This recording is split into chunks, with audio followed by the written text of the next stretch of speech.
Welcome to this year's very traditional Sukkot Lam Rim retreat.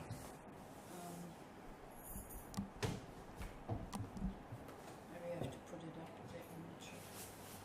The volume. Can you put up the volume a little bit or not? Maximum. Huh? I think it's maximum. It's maximum? Something. Are you sure?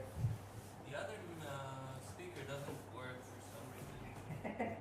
Okay, now it's better. I think, yeah? Better. Good. Okay, so how many of you are already familiar with what we call Lam Rim? Okay. How many? Okay. Yeah. The others not? Well, that's what we're here for. So, usually when they talk about Lam Rim, many people think it's kind of, something for beginners.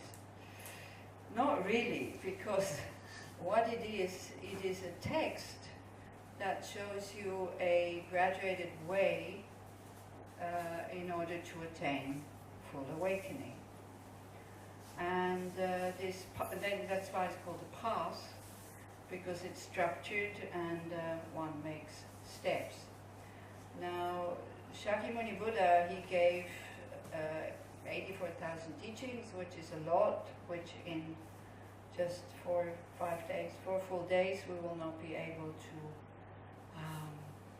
we won't be able to cover it all. But thanks to Atisha, who was an Indian scholar, and then he was invited to Tibet, he put these 84,000 teachings, he put them together in this text, which is called Lam Rim, or the great exposition of the stages of the path. Now, when we talk about path, it means that from somewhere you want to go somewhere else, and this path is divided into 3 levels, and each of these levels has a goal, like kind of an intermediate goal. It's a little bit like if you want to go to Tel Aviv, first you have to go to Nahariya, and then you make a decision whether you want to go this way of the Carmel Mountain or that way of the Carmel Mountain.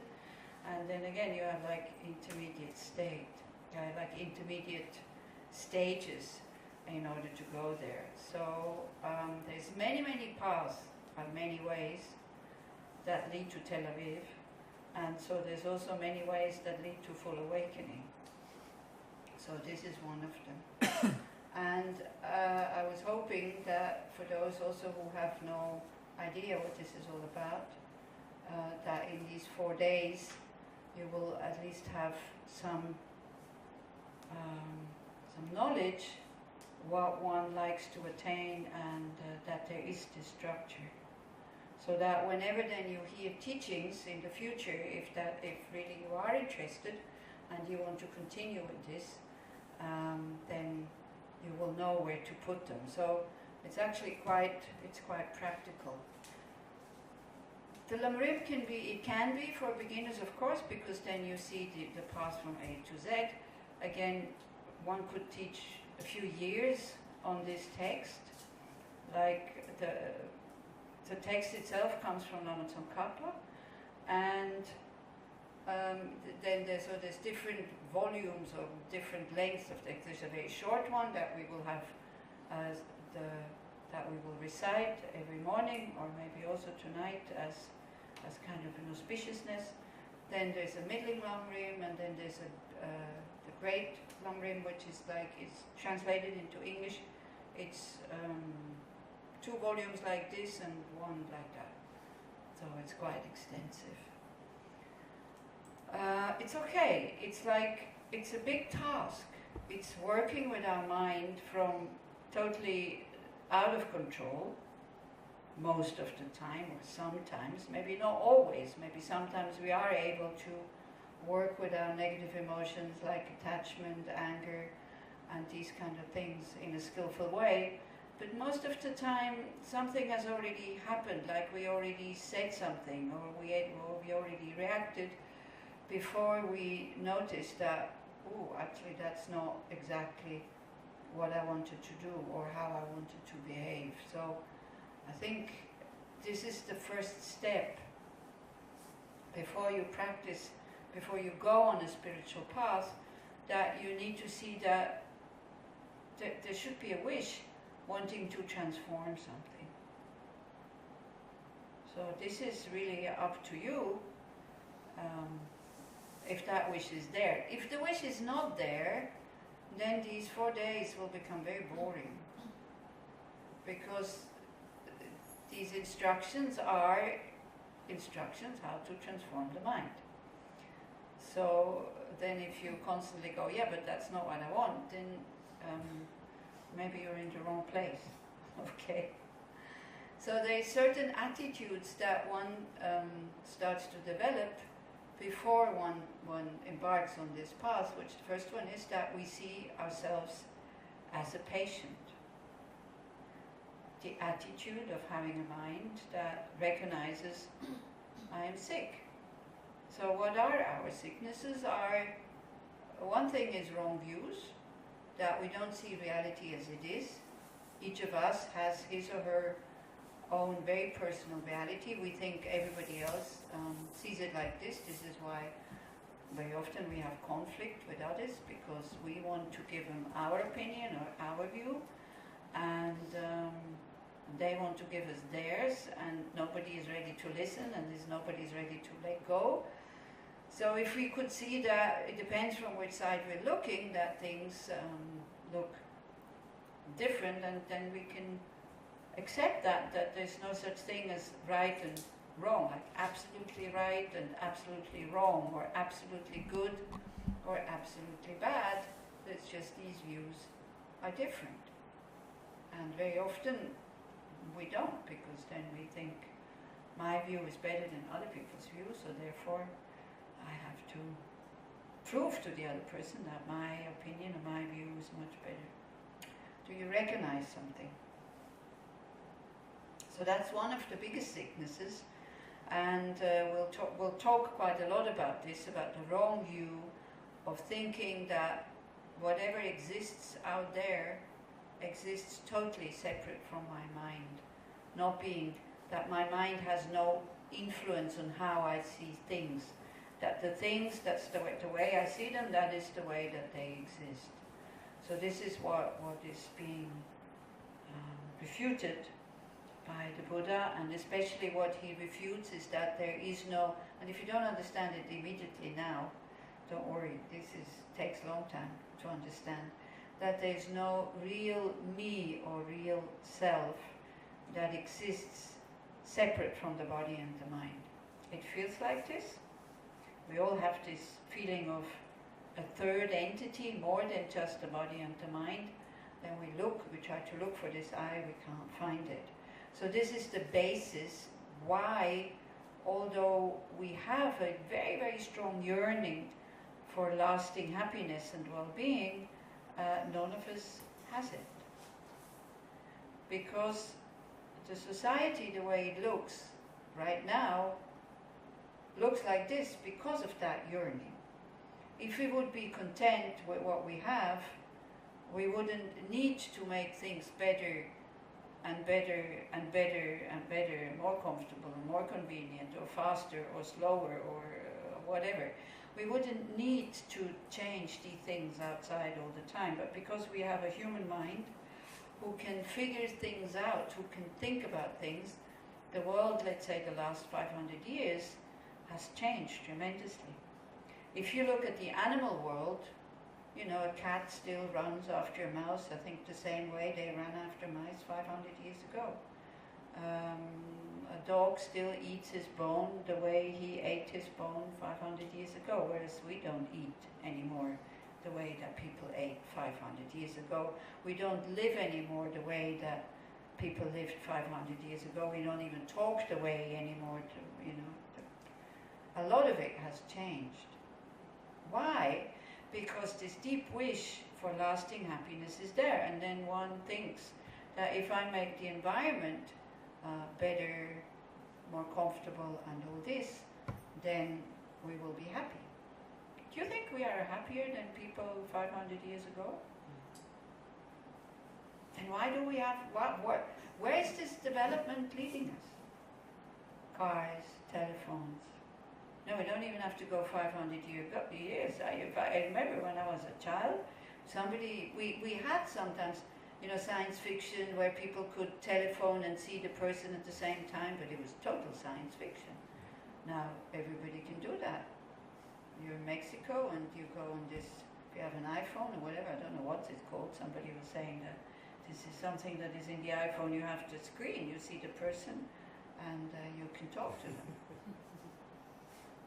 So that's not so long ago, but it's like, so why are we making all this development if it doesn't make us happier? And do you think there's an end to it? All of a sudden the whole humanity will say, I think it doesn't work. Maybe we look somewhere else. At the moment it doesn't look like it. Because also the way the world is going, something that animal world doesn't have is money, power. Some have more, some have less. I mean, in the animal world, the one who is faster gets the mouse and finished. It's, that's the way it is. They don't have fridges. They can't freeze their mice. So usually they eat, and if they had enough, they leave it behind, and then the ones who are not so fast, they eat the rest. So it's actually quite well organized, I think, the animal world, much better than ours. And talking about environment, I forgot it in the Yom Kippur course. Usually I do. As a spiritual practitioner, you're not just taking care of your mind, but you're also taking care of the environment. So one thing is that they have a really nice recycling station down there where it's very comfortable. So please, as you go along, plastic, paper, metal, try to separate it. I forgot to mention it in the Yom Kippur retreat because for me it's evident that one does it. When I looked at the trash, I saw that it was not evident. So please make an effort. It really is part of your spiritual practice that you start to think, what kind of traces do I leave behind? I know it sounds terrible if I have to talk to you like this, but I need to, because also as I walked out, I saw some lights are burning in the rooms or in the bathrooms. That's another thing. When you get out of the room, you turn off the lights and the aircon. Because outside is really cool, so when it's cool, maybe you're not aware of it, but one can open windows. And then one doesn't need the air conditioner. It might be easier to press the button than to go like this. But it's really worthwhile. Because even though the kibbutz is full of people who probably do not behave like this and leave all kind of trash behind, so then look how you feel. When you come out in the morning and they had a party and there's plastic bottles lying around and all this, you get upset. It doesn't look nice. So we don't have to go and tell them that they should clean up after them. We just go and be a good example. And when we see the mess that they leave behind, we just go, wow, this is not very nice. I will take care that I will not do that. And I will probably mention it again also when you leave the room. You leave the room as if you were the cleaning lady who comes next morning to clean up. Because you might be reborn as a cleaning lady at one point. And then at least you will have customers like us who clean up after them. Yeah, you take out the trash, you take off the sheets, you put them nicely and all the towels and all these kind of things. That goes with spiritual. That's the easiest part of spiritual practice. But if you can't even do that, then there's something wrong with your practice. If you're totally unaware of what you do, what kind of, as I said, what kind of traces you leave behind, then your spiritual practice will not bring that many fruits, to be honest. So it's very much part of it. And I don't want to kind of go like this, but I saw that it would have been necessary in the Yom Kippur retreat. So this is why I decided to say this at the beginning. Okay? So, I have some small booklets here that will be of some help, which are the outlines, or you can give one to everybody, which are the outlines, and so you don't, you can keep these little booklets. You can make notes in them. If you want to make additional notes, that is perfectly fine.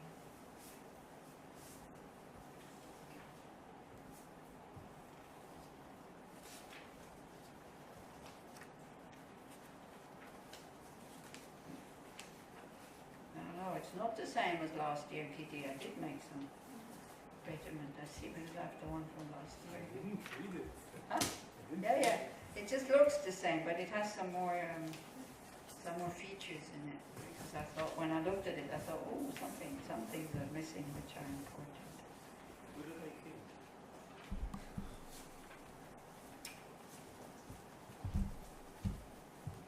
Okay, so the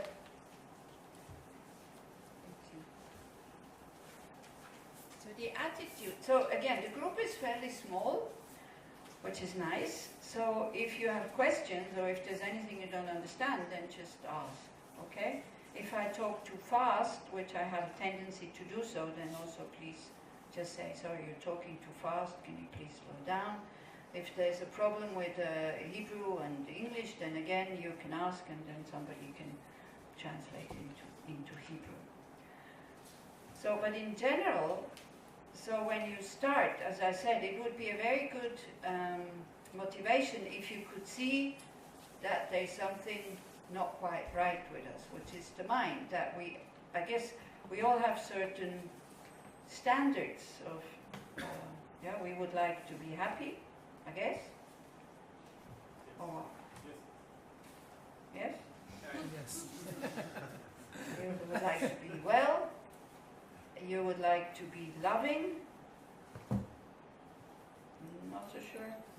Patient. Wise. Yeah. Not confused.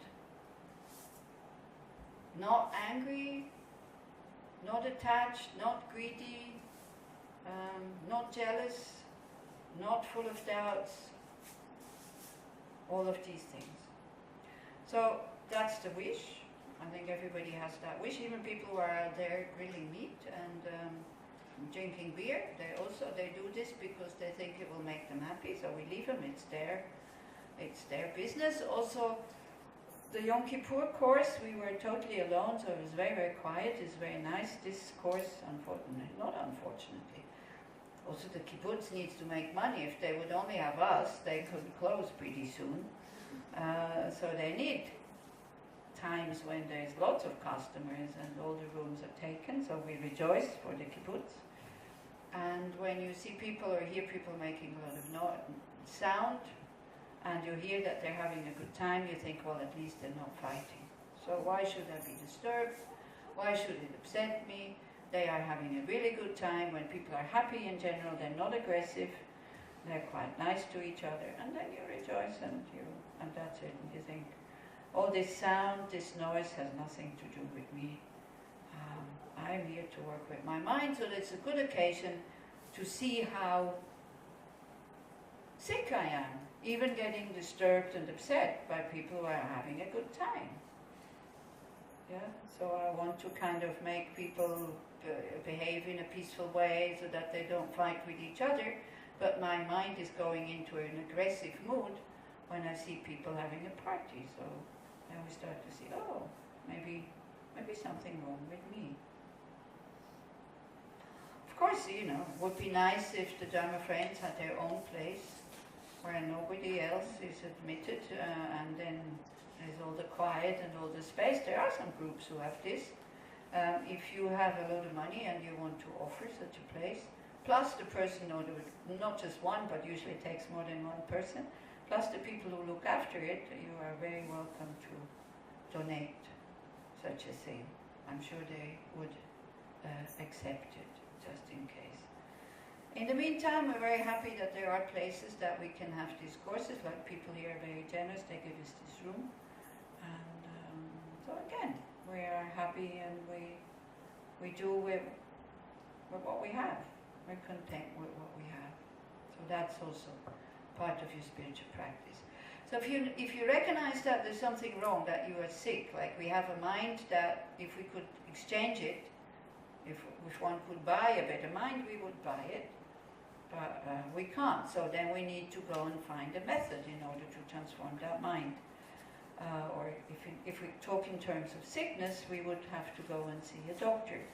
So then in this case, what we're doing here, the Buddha is the doctor. But one thing is, I don't want to make you Buddhists, and I do not claim that the Buddha is the only doctor. As I said, there's many paths that lead to happiness. It depends a little bit what you understand what well-being and happiness is. Now, the Buddhist path, or that doctor would give you a cure that then at the end you will have a mind that is free from all negative emotions, and on top of it has developed all qualities. So that is the Buddhist path. When you hear this for the first time, also the mind goes a bit, no, that's not possible to be free of all negative emotions. We think we have to keep some in order to be able to survive in this quite aggressive world. So I also need to keep a little bit of aggression, because otherwise everybody's going to walk over me. The Buddha would not agree with that, because when we have an aggressive mind, we create karma, so that again and again and again and again we will meet aggressive people. But for those people who are new, what I would like you to do is that same way you see that something is not right in your body, you have no clue what to do, and you go and see a doctor, and the first thing is you listen to what the doctor has to say before you come in with your own opinion, what you think is wrong with you. So to have to listen to these teachings with an open mind, not because I want you to accept them and I want you to say, yes, that's true and it is like that, but so that you get the teachings without mixing them right from the beginning with something that you think you already know, or you already know, but it contradicts. Because then you're not open anymore, and then it becomes a big mix-up. Especially if you're a psychologist. When we talk about the mind, there is a very precise teachings on what the mind is and how the mind functions, but it's not in accord with modern psychology completely. So then again, it's not the same, but it doesn't mean the Buddha is right and psychology is wrong. It's just different. And on a conventional level, or on a relative level, many things are the same, still different, depending on from which side you look upon it. Okay. So the Buddha is the doctor who came out with these teachings and with these instructions, who was at one point just like us, was disturbed. I mean, he had materially, he had everything. He was a prince. So, but he was disturbed by things that he saw, like old age, sickness, death, and he thought that there's this strive for happiness, and me, I'm a king's son, I am very rich still. I have no guarantee that I will not get sick. I have no guarantee that I will not get old, and I definitely don't have a guarantee that I will not die. And he found this situation as being not satisfactory. Having to struggle a whole life and always making effort for what? To leave everything behind at the time of death. And of course, Buddhism, there's rebirth, like the same way as in some religions or philosophies, there is no rebirth. It's very clear that there is no rebirth. In Buddhism, for the Buddhists, there's no doubt that the mind continues after death. So he left his palace in order to really find a cure, because he saw that just being rich and having all the pleasures at whatever time you want to have them, that this is not of big help. So he left the palace and he did very austere practices for quite a number of years, until he got so weak that he couldn't even look after himself anymore. And then he also thought that's not really the right way, because as a prince I had all the pleasures I wanted. As an ascetic now I'm just, skin and bones, and I'm so weak that not only I can't look after myself, I can also not look after others. So he started eating again, and he was very advanced already, because he had total mastery over his body, being able to eat so little, like they say, like one rice grain a day or something like that. And he didn't really suffer. He was just meditating, being in absorptions, trying to understand the mind and all this. So he was very far advanced in being able to calm the mind, to quiet the mind, to really look inside what is going on. Still, he hadn't found the answer to why is there so much dissatisfying events happening in our life that if we would have a choice, we would not choose them. So he vowed to sit and not to move until he had found the answer. And then the story goes that it was only one night, that in that one last night as a normal being, as an ordinary being like us, he went through different periods in the night, and he saw deeper and deeper, like deeper and deeper levels of knowledge. Knowledge that doesn't come from out of books, but knowledge that comes from deep within. So then people say, okay, the Buddha only sat one night, why do I have to do so many courses? It's because we're not so advanced yet. This is why. Also, I think none of us would be able to sit the whole night, totally straight and still, and just looking at the mind, without moving, without getting up to pee or drink something or anything like that. I don't think we would be capable, so we're not quite there yet. So in the first period of the night, he saw the law of cause and effect, that everything, like he saw so deep that he saw his previous lives, and he saw that, oh, this happened now because that was the cause that was created then. The next period of the life, he saw that, no, the first period of the night, actually, sorry, he still had some negative emotions coming. So it is the story is told a little bit strange, because they say he was attacked by the Mara. So Mara could be seen as some kind of outside negative force, but it's not really. It's our inside negative mind. And we are, you will see tomorrow morning when you do silent meditation, these Maras also come to visit you. So it's the mind that is determined to stay on the breath. And then all of a sudden thoughts come, oh, I'm hungry, I wonder what's for breakfast. So first maybe you get angry at, maybe it's too hot, maybe it's too cold, because at the moment it's not so good yet that we can just open the windows and then the temperature is good. So for some people it's too cold, for other people it's too hot, and then we switch on and off and on and off, and this is usually the game during the summer, as it is still warm. I think not only here, but also maybe in your house or in your workplace, or whatever, hospitals, also trains, buses. But then there is no control, so you just know it. You take a pair of socks and a sweater or a shawl.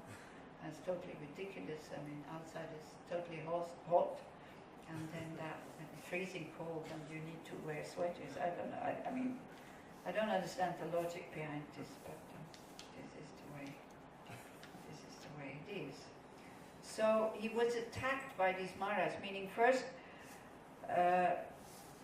he got angry. So it says like an army attacked him with, there was anger coming up. Maybe he had discomfort. Maybe there was mosquitoes, I don't know, but it is depicted like a legend, and they make heroes and dragons and all these kind of things.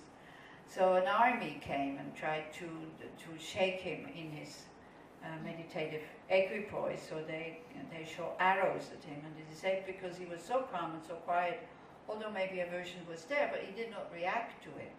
So then these arrows just turned into flowers and fell upon him. And then desire came up. So aversion is easy to see, and it's easy to work with actually, because with aversion, with patience, is absolutely no problem. It's a good way if aversion towards what you're doing or towards outside conditions come up, or pain, then just think, well, everything is impermanent. The meditation will finish. I came here to sit and look at the mind. I didn't come here to fiddle around. And you just keep still, knowing that the meditation will finish. Why? Because every meditation until now finished. And you have survived them all. You see, you can be in meditation posture and your mind goes, but it hurts so much. If you would have that pain out there in daily life, you wouldn't call a doctor, you wouldn't go to the hospital. But when you sit and you look at the mind, it seems like, wow, so big. And you already see yourself in a wheelchair that you become paralyzed if you're not moving now. So this is how the mind exaggerates. And then your wisdom can come in and just say, look, just sit and watch the pain.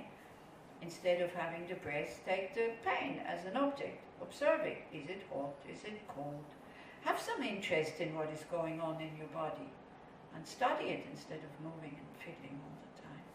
Yeah? So everything that arises can serve as an object of meditation.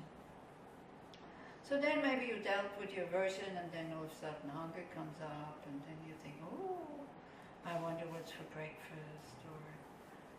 So the story with the Buddha is different. All of a sudden there were very beautiful young ladies appearing in his mind or in his vision.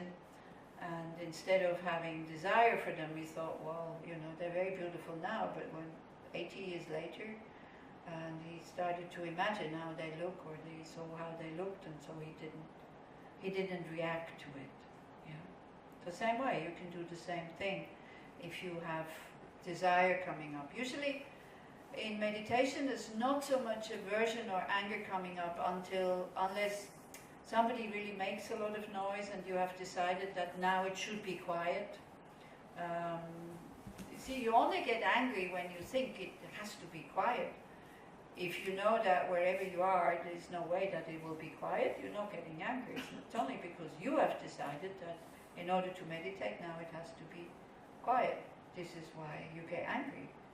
You can meditate, you can be aware of things and what is happening in the middle of a train station. There's no problem. You can disengage the mind. Of course, at the beginning it's very difficult.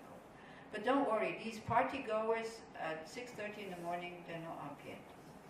So they will not disturb you. The only thing that will disturb you is your own mind if you start to follow these negative emotions instead of taking a step back and just looking at them, just watching them.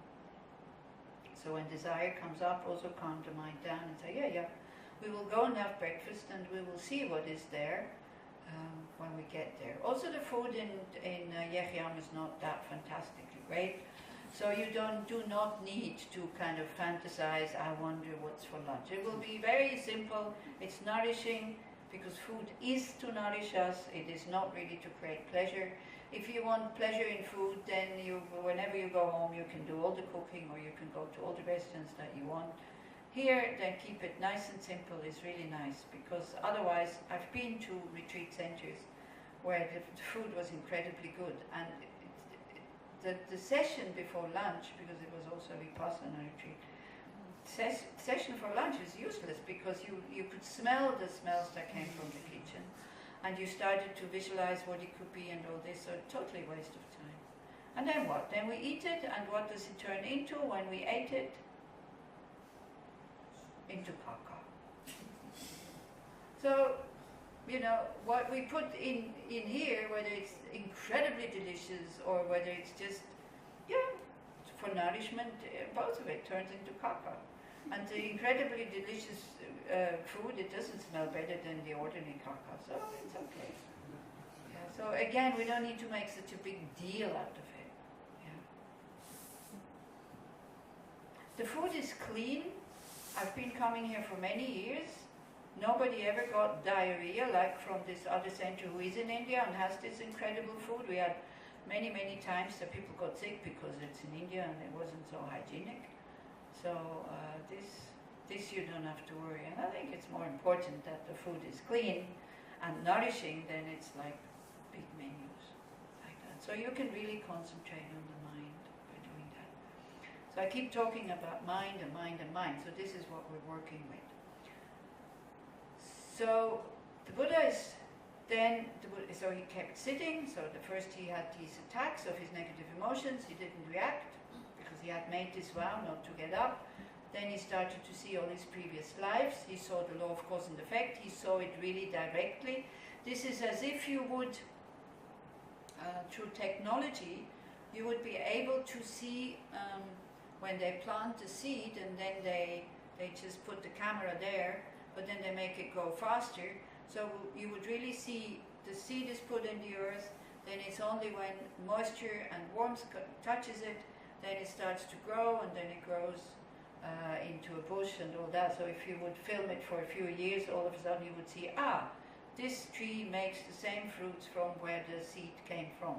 And you would then directly see that this is so. We don't see it directly, unless we see such a movie, but we kind of imply, we see, if I put this seed in the ground, which doesn't look like the fruit, but all of a sudden then after a few years or a few months I have a fruit. So it goes the same for our unhappy moments and for our happy moments. It depends on what kind of actions we did in the past. And this we will discuss, how karma works. So it's a big part of the Buddhist teachings. Then as it started to get dawn, he saw the root cause why we are having negative emotions that are not satisfying, that we don't really want to have them, but we have them, because we have this very strong conviction that there's a real I, real me, as I said, separate from the body and the mind, the third entity, and we try to satisfy this thing that we call me or self, but because it doesn't exist, then it doesn't function. And we create a lot of negative actions because we only think about my happiness and we forget about the happiness of others. So then negative actions are created, which then again results in suffering. So it's only by seeing the absence of such an inherent I that one would be free from it.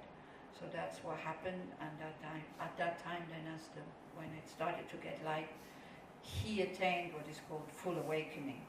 Full awakening means waking up from the dream of believing in this self-existent I. And very often one uses that example. The word Buddha means awake, and as long as we are not awake, we don't know that we are dreaming. Yeah, when you're dreaming, like take now an ordinary dream, when you're dreaming, you don't know that you have been dreaming. But when you're awake, you know that you're awake. Yeah. You see the difference between the dream and the awakened state. So then he attained what is called full awakening, or sometimes it's called enlightenment. I don't like enlightenment so much. I think full awakening is a better word. Waking up from the dream of being caught in whatever I see exists the way that I see it, me and others, me and them, totally separate, good and bad, really good and really bad, not seeing how things are dependent on each other. Yeah. What he saw, that everything that exists depends on something else for its existence. We see things as being real, not needing causes and conditions. We can imply that they need causes and conditions when we start to think about it, but we don't see it. I don't see where this camera comes from. I don't see where the cup comes from. I can think about it, but I don't have a direct perception. So, a mind that is awake is a mind that is not confused. A mind that sees things as they are. A mind that understands the causes for suffering and understands the causes for well-being and for happiness, and doesn't do any actions that create more unhappiness and starts to create actions in a certain way that then creates well-being, not just for oneself but also for others. So the word Sangye in Tibetan, the Sanskrit word Buddha means awake. The Tibetans translated it as Sangye, which has two parts of the word. Sang means having gotten rid of all confused energies. Anger, desire, depression, unrealistic fear, panic, confusion, ignorance, doubt, desire, all these kind of things. Being free from all of that. Gye means having developed universal love, compassion and wisdom. The wisdom to really understand what is of benefit in order to as we said at the beginning, we all want to be happy. None of us wants to suffer. To really be able to fulfill that very deep yearning that we have for well-being. To know the right causes and to know what brings this about. So it's a mind who has not even for 1 second anymore, ever, a wish to harm somebody else. That wish is totally gone. And only has the wish to benefit. And not only that, we might also have the wish to benefit for some. And we have also never a wish to harm for some, especially when it's your children. I think as a parent, you never have a wish to harm them. You do harm them when you're angry, but the wish is not there. You always wish for the happiness that is integrated, or the wish for my own happiness. You know, none of us kind of has thoughts like, oh wow, I wish I would suffer a bit more. Would you have that thought? If it comes down to people that we dislike, then we have these kind of thoughts. They're too happy. They don't deserve to be happy. They should suffer a bit more. How many times did you think that about yourself? How many times did you think, oh, I'm not such a good person. I'm far too happy. I don't deserve this happiness. Like consciously, how many times do you think that? Never, ever. Nor for your children. So, what one is trying to do is to expand that motivation that we have for our lasting happiness and being free from suffering, and we have it for your children, to expand that to all sentient beings. Now, of course, this is a very big goal, so this is why we have to go on this graduated path. It's kind of simple. So, you see, the Buddha is the doctor who tells you what is wrong and how to cure your sickness. The Dharma, this is what we will look at, is the teachings, that will be the medicine. And your practice, because just knowing it intellectually, this is like having the medicine in a bottle and you just put it on the table and you never swallow it. And your practice will become the cure. Now the cure is just like medicine. It's not pleasant. It can be very bitter. It can be very painful. But if you recognize that you're sick, you won't mind and you will just continue and you will just swallow it. The problem with spiritual practice, because people see the result of spiritual practice in people that have been practicing for a long time, that you see them happy, relaxed and all this, so you think, oh, that's good. So then you also think the practice to get there must be very pleasant. Well, it is not. It's difficult, it's long, but it's okay. It's worthwhile, I think. You see, the problem is if you expect it to be pleasant, then you always think you're doing something wrong. When, for example, you sit and meditate and you heard that mindfulness meditation will make the mind open and happy and all this, yeah, after a long time it will happen, but not as quick as these people who sell mindfulness meditation promise you. That's the problem. It's very popular at the moment, mindfulness, but the promises that come with it, they are too high or too quick or something like that. So then when you sit and meditate, you think that you should feel that in your meditation already, and then when it doesn't come, and what does come instead? What the Buddha also experienced at the beginning, anger, greed, attachment, impatience, and you want to run away and all this. That's what you see. You see the dirt in your mind at the beginning. And it's not very pleasant. So it's quite amazing to see when people, at the beginning of their practice, when I start talking to them, they see themselves in quite a good light, actually. They think they're patient and all this. Then when I see how they behave, I go like, oh, wow. I don't think they have a good self-evaluation. So, Not accurate. huh? Good evaluation, but not accurate. No, accurate, exactly. But I leave them because who am I to say that?